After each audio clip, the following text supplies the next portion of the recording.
pregame.com. We have the #1 team in the country off an upset loss.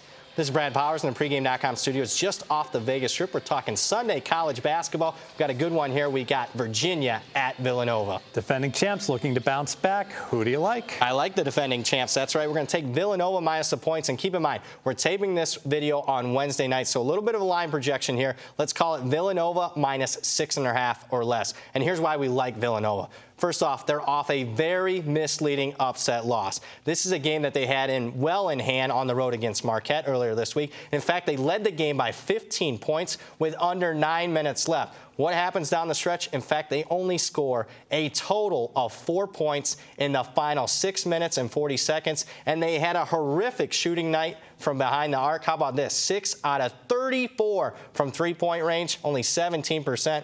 Expect a big bounce back here. We like Villanova. Not only was the offense bad, the defense stunk also. Yeah, not only was it one of the worst shooting offensive performances of the season, but also on the defensive side of the ball, they gave up 50%.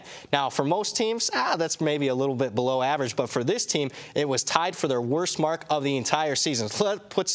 Let's put this in perspective. They not only had one of their worst shooting offensive performances, one of their worst shooting defensive performances of the season, and they still only lost by 2 on the road when they're only laying 5. Let's talk power ratings. I know at pregame.com you have your power ratings on every single basketball team.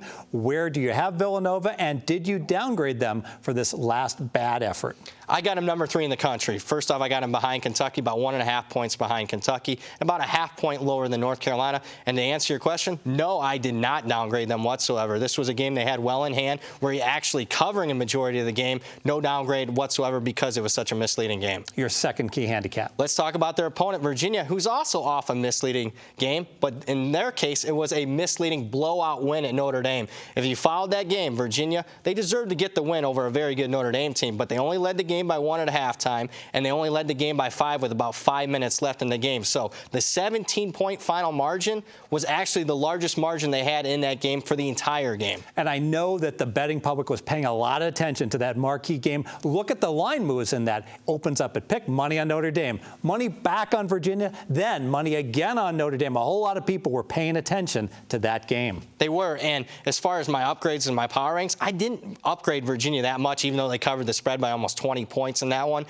And I'll tell you why. First off, they had unique matchup edges against Notre Dame. And if the public was paying attention, they would have known that they beat Notre Dame 5 straight times in recent history and also have beaten the Irish 10 straight times. So it wasn't news to me as far as them getting the upset. That Virginia D always gives the Irish fits. Let's make it official. Yeah, let's make this one official. First off, my pre-opener handicap. We have the public only sees final scores. And what they saw is we're getting some value on Villanova off a misleading upset loss. They led Marquette by 15 with under 9 minutes left. And on the other side, we have value playing against Virginia. Their blowout win at Notre Dame, very misleading. They only led by 5 with 5 minutes left. My numbers say back Villanova minus 6.5 or less. More videos at pregame.com.